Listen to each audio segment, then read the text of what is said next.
This week on Cars and Things Restos, we've got some parts have turned up. Let's do an unboxing and show you a few things. Welcome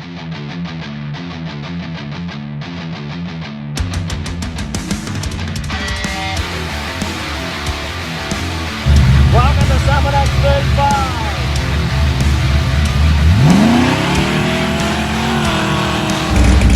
Welcome to Summer X 36.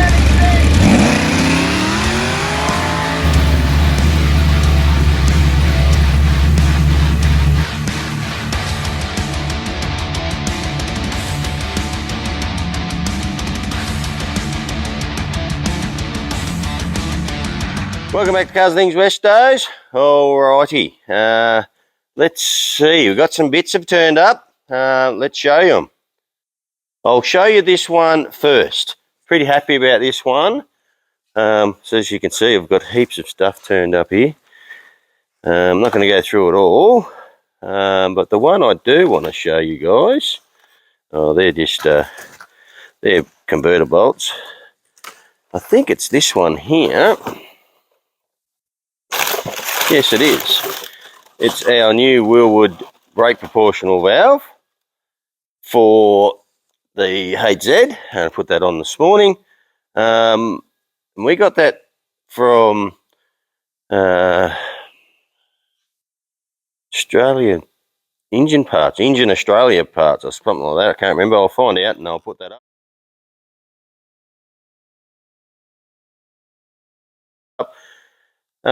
Which I believe is in Melbourne, and I ordered it yesterday morning and it turned up this morning. I ordered it in the morning and it turned up the next day. Absolutely wrapped with them guys doing that. Oh, it's been the fastest I've seen anyone get anything out lately. It's unreal. The post in Australia at the moment is absolutely crap. Like I ordered, let's see what we got here. That's something for Mick. Little surprise for Mick. What have I been waiting for that took fucking forever? These things here. Oh, come on. These seals. Been waiting for them for the sump, to put the sump on it. And they took forever. They took like over a week to get here. Absolute crap. Garbage, guys. Well, there's something else I wanted. That was important. Turned up yesterday. I was going to show you. Here it is. Okay. A few comments when we showed building the engine. Let's get this unwrapped a bit here. As you can see, it's not back together yet because I've been waiting for those seals for the sump. But also had a few comments about that tensioner, that LS3 tensioner that's on it. Bloke said, piss it off, they're no good. So I went, you know what, I did some research on it, went into the States and checked it all out. And apparently these pieces here break and fall into the sump, which is not a really good idea. So they don't like them. So what they've suggested to do is go to the LS2 one, which is that one. So this is an L98. From what I understand, it's an L98 LS3 engine. And that's what they're suggesting, to go to that one there. So we're going to pull that back off, put that on, and see how we go. Okay. Also, what has turned up, which I'm a little bit chuffed about, is we got a little package from TI Performance. We've used them before when we got the hard line for the for Mako's cooler lines, and they're good bunch of blokes. They seem pretty good. I know the Hack Shop boys deal with them a lot. I think they actually support their channel. Good on you guys for jumping out and helping us guys that do this stuff. A bit like our guys, Customise My Ride and Repco Mildura help us out. Repco, pretty happy with them, and Customise My Ride, which actually got Scotty doing something at the moment for Mako. So it's a bit dirty, guys. The customer of my ride does all this stuff for H series, but he does everything right up to VF Commodore, and he's even doing something for me for the VK for Mako. When that happens, I'll show you that. And he also done our tins on the Stato.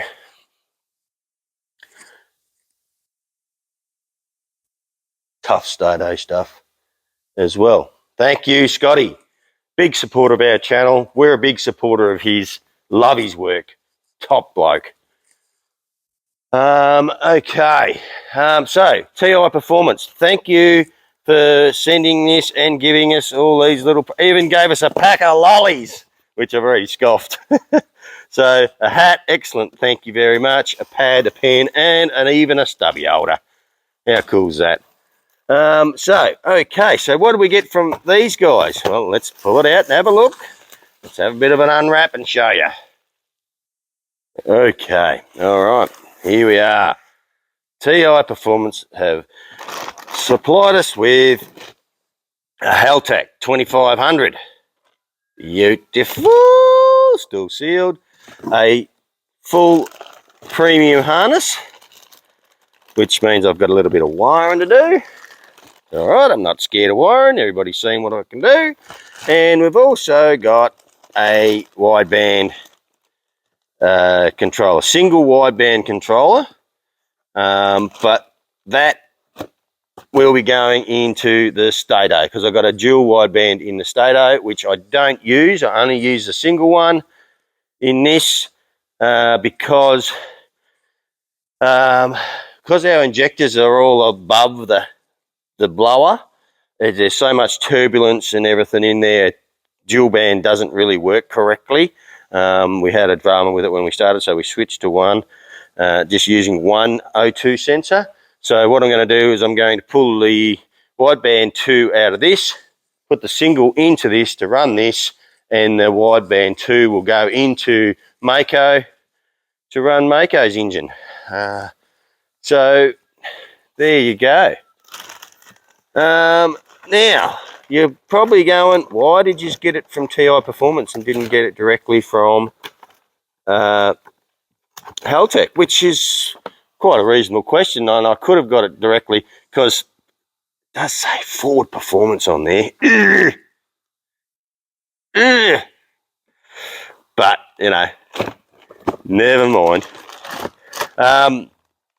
So the reason I got it from these guys was they had 10% off.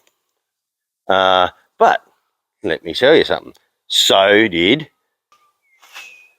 Haltech, had 10% off as well. I had the 10% code and I could have got it cheaper through them, or not 10% off, but there was a freight charge on it where TI Performance, their freight over a certain amount was free. So, you know what? I sort of, and also because they support the Hack Shop Boys, I thought I'd also jump on and support them as well. Not saying there's anything wrong with the Haltech guys. They do a great job down there. They're very helpful. But they were really good. Very good communication from them too. They're all over the onto the emails and telling me when it was going to turn up and all that sort of stuff. So I was really happy with TI Performance. Yeah, so I was very happy with TI Performance and Kathleen there. She sent out all the emails telling me what was going on. They did have to wait for the harness to come in from Haltech, which that's fine. I wasn't in a hurry for it. So she reached out to us and told me that it's on its way and then it should be here within a week, and it was. So absolutely wrapped with them. Thank you guys. Alrighty then.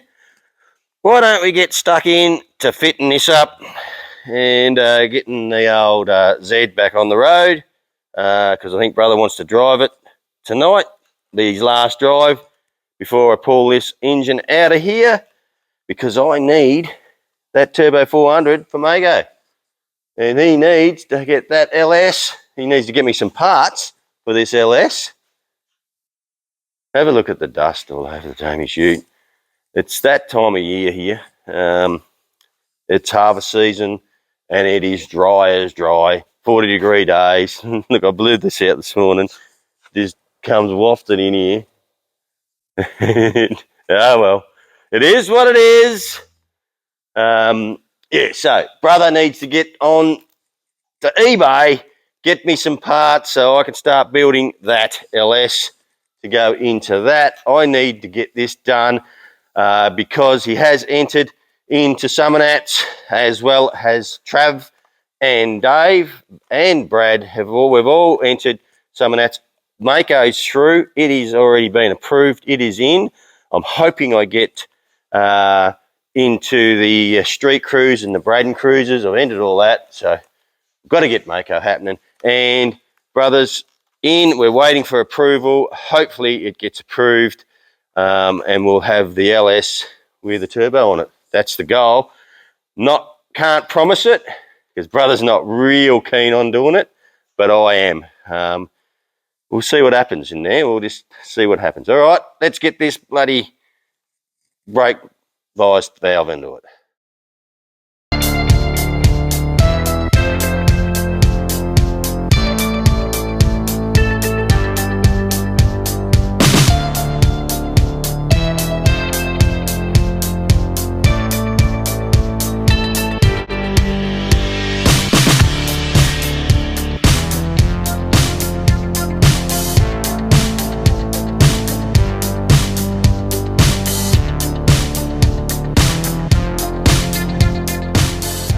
Alrighty, there you go, all fitted up. Now I'm just bleeding it. Now, just a little tip, you don't need to go all the way to the wheels to bleed this system. The way it is, there is no air underneath the pipes. Okay, the whole system back to the brakes is full of fluid. The only air I had got in it was in this bias valve. Okay, so what I've done is I've tightened the top ones up, I have loosened the bottom ones, let it gravity feed, gave it a couple of pumps to push the fluid through the valve, open the valve right up so the back brakes are fully working, and pump the brakes and get the fluid to come out down the bottom. I'm going to give it one more go. Once the fluid is through the actual bias valve, as you can see, the pedal's going right to the floor, so we know there's fluid going through it. That will bleed all the air out of the bias valve and push the fluid down. Any air that was in these tubes will now be gone. It'll be pushed out past the collars, and we'll have a full system that is now full of brake fluid with no air in it. As easy as that. So you don't have to go to the stage of putting it up in the air and bleeding right back to the wheels just to replace something like that. We'll see how, I'll tighten them up and we'll see how it looks. Alrighty, brother's turned up. Just give us an hand.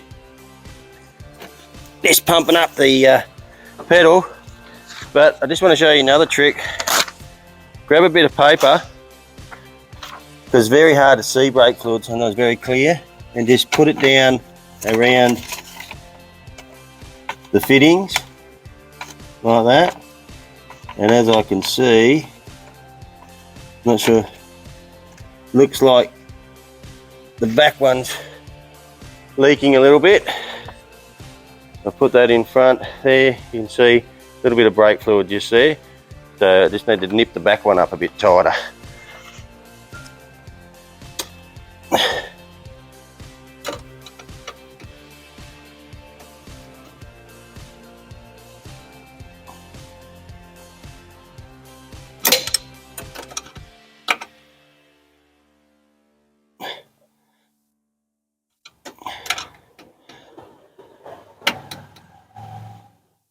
There's the old man, must be smoking.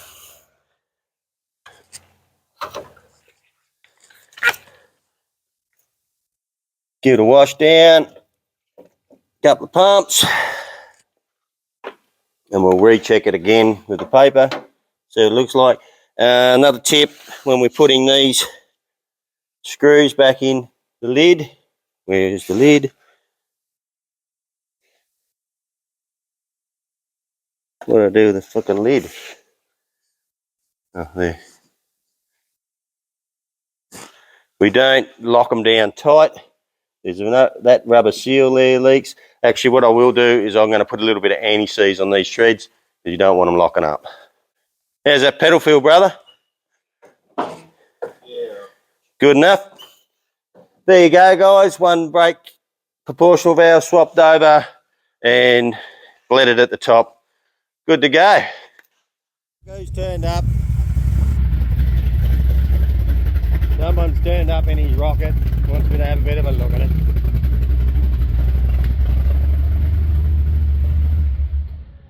What are you doing here? Some minor checks. Minor checks. Alrighty then.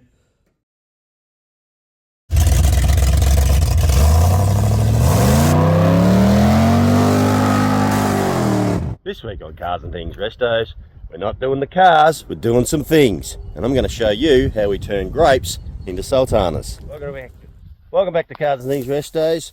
Okay, so I put some footage up of us harvesting last week, and there was a fair bit of a few comments and people were interested in it, so I thought I would show you the process. Alrighty. So here's what I wet yesterday. I sprayed all this yesterday. There's some footage of me wetting. You can have a look at that now. Alrighty guys, out here getting our next property ready for harvesting. So that's what they look like when they're mature, all sugared up and nice and sweet. And if you see out the back here, I'm wetting it. This is what we call wetting. I'm spraying a drying solution onto it.